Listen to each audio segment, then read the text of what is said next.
आप सभी का स्वागत है ऑनलाइन प्रेप में। इस वीडियो में हम लोग जानेंगे कि यूपी बीएड एडमिशन में रिपोर्टिंग डॉक्यूमेंट्स क्या क्या लगेंगे। यानी अगर आपका अलॉटमेंट हो गया, आपके पास अलॉटमेंट लेटर आ गया, तो कॉलेज में क्या क्या डॉक्यूमेंट लेकर जाना है, इसके बारे में इस वीडियो में हम बहुत ही डिटेल से जानेंगे। अगर आप चैनल पर नए हो तो चैनल को सब्सक्राइब कर लें और इस वीडियो को इन तक जरूर देखें। आपको बता दें, यूपी डीएलएड के इंपॉर्टेंट डॉक्यूमेंट की वीडियो मैं पहले ही दे चुका हूं, उसका लिंक आपको वीडियो के डिस्क्रिप्शन में मिल जाएगा। सबसे पहले हम लोग बात करते हैं, अगर इस डॉक्यूमेंट की लिस्ट में हम देखें तो सबसे इंपॉर्टेंट होगा आपका काउंसलिंग लेटर। यानी जब भी आपको कॉलेज मिल जाएगा, आप कॉलेज में जाएंगे तो आपके पास काउंसलिंग रजिस्ट्रेशन का वो लेटर होना चाहिए जिसपे 5,000 रुपये आपने पे किया था काउंसलिंग के लिए। ध्यान रखिएगा, बहुत से बच्चे सारा डॉक्यूमेंट तो ले जाते हैं लेकिन यही ले जाना भूल जाते हैं, तो आप ऐसी गलती मत करिएगा। दूसरे नंबर पे आपका डॉक्यूमेंट आता है, वो है आपका अलॉटमेंट लेटर, जिसमें पूरा कॉलेज दिया गया होगा और पूरी डिटेल आपको पता ही है, उसको प्रिंट कर लीजिएगा। और रिमेनिंग फीस जिसमें आपने पे की हो, अगर आपका गवर्नमेंट कॉलेज होगा 5,000 से कम है तो रिमेनिंग फी नहीं लगी होगी, अदरवाइज आपकी उसमें फी लगी होगी, वो मेंशन होगी। दूसरा वो हो जाता है। तीसरा आपका हाई स्कूल की मार्कशीट। चौथा 12th की मार्कशीट। पांचवा जो होगा यूजी और पीजी की मार्कशीट और डिग्री। अगर आप यूजी पे यानी अंडर ग्रेजुएट पे अगर आप बीएड कर रहे हैं तो आपको ग्रेजुएशन का मार्कशीट और डिग्री चाहिए, और अगर पीजी पे कर रहे हैं तो उसकी मार्कशीट और डिग्री। ध्यान रखिएगा, सारे सेमेस्टर की होनी चाहिए, सारे ईयर की। अगर आपका यूजी है तो 3 सालों के अलग यानी फर्स्ट सेकेंड थर्ड सबकी मार्कशीट होनी चाहिए। उसी तरीके से पीजी पे भी। छठवां जो है, आप सभी लोगों को पता है, आधार कार्ड की भी जरूरत होती है। हम लोग ये भी जानेंगे कि कौन सा डॉक्यूमेंट नहीं रहने पर समय मिलता है, इसके लिए आप लोग ध्यान से इसको देखते जाइए, समझते जाइए।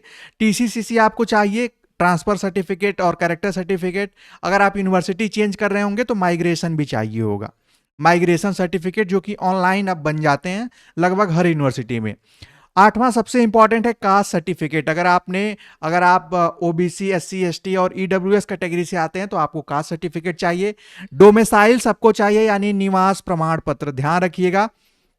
और 10वां जो हो जाता है वो इनकम सर्टिफिकेट, यानी आपका जो आय प्रमाण पत्र है, ये आपका 2023 का हो तो ज्यादा बेटर है, हालांकि 1 साल पुराना मान्य होता है। और एक इंपॉर्टेंट है जो बीएड में ज्यादातर मांगा जाता है, एनसीसी एनएसएस, या जिसमें आपने एक्स्ट्रा वीटेज अगर लिया है, अतिरिक्त भारांक अगर आपने किसी सर्टिफिकेट थ्रू लिया था फॉर्म फिल करते समय, तो उसको आपको दिखाना पड़ेगा। 12वां जो है ये हेल्थ सर्टिफिकेट है या फिटनेस सर्टिफिकेट है। ये आपको कुछ ही कॉलेजेस में मांगा जाता है। अभी मैं आपको एक कॉलेज का दिखाऊंगा नोटिफिकेशन, जिससे बहुत सारी चीजें क्लियर हो जाएंगी। टीसीसीसी अगर उस टाइम आप नहीं भी दे पाते हैं तो आपको समय मिलता है, 1 से 2 महीना आपको एक एप्लीकेशन लिखना होता है। और पासपोर्ट साइज फोटो ले लीजिएगा। ध्यान रखिएगा, जितने भी ये ओरिजिनल डॉक्यूमेंट हैं उनकी आप जरूर 2 फोटो कॉपी आप करा लीजिएगा, क्योंकि 2 फोटो कॉपी मिनिमम आपसे मांगी जाएगी। अब हम लोग बात करते हैं, एक यहाँ पे आप देख सकते हैं ये university main campus Mahatma Gandhi Kashi विद्यापीठ का नोटिफिकेशन पिछले साल का है। इसमें क्या क्या मांगा गया था इसको आप लाइव एग्जांपल देख सकते हैं। वही हाई स्कूल का अंक पत्र और प्रमाण पत्र, जो कि एक ही में अब आता है, पहले अलग अलग आता था। वहीं इंटरमीडिएट देखिए, स्नातक का प्रथम द्वितीय तृतीय वर्ष के अंक पत्र एवं प्रमाण पत्र। फिर उसके बाद स्नातकोत्तर यानी पीजी का लिखा है। अंतिम संस्था द्वारा निर्गत चरित्र प्रमाण पत्र यानी आपका कैरेक्टर सर्टिफिकेट। और कैरेक्टर सर्टिफिकेट जो है अगर आपके पास नहीं है तो आपको समय दिया जाएगा। माइग्रेशन हो गया यानी टीसी और माइग्रेशन, अगर टीसी है तो चल जाता है काम, अदरवाइज माइग्रेशन। भारांक से संबंधित प्रमाण पत्र, जिसकी बात मैं कर रहा था, एनसीसी का और एनएसएस का चाहिए। आय प्रमाण पत्र, जाति प्रमाण पत्र। साथ ही उत्तर प्रदेश से बाहर के जो छात्र हैं, अगर आप अदर स्टेट से हैं तो आपके स्टेट का भी डोमिसाइल लगेगा, ये ध्यान रखिएगा। वहीं आपका फिटनेस और हेल्थ सर्टिफिकेट जो होगा वो आपका होना चाहिए। और जो गवर्नमेंट कॉलेज में जो बच्चे एडमिशन ले रहे हैं उनके लिए ये जरूरी हो जाएगा कि एक एफिडेविट बनवाना पड़ेगा कि उनकी अटेंडेंस अगर 80% से कम होती है तो उनको एग्जाम में ना बैठने दिया जाए, कुछ इस तरीके का उससे पूरा लिखा रहता है डेटा। गैपिंग सर्टिफिकेट का एफिडेविट जब आपका 2 साल से अधिक का गैप होगा तब, अदरवाइज कहीं कहीं पर सिर्फ एप्लीकेशन फॉर्म फिल करके भी काम चल जाता है।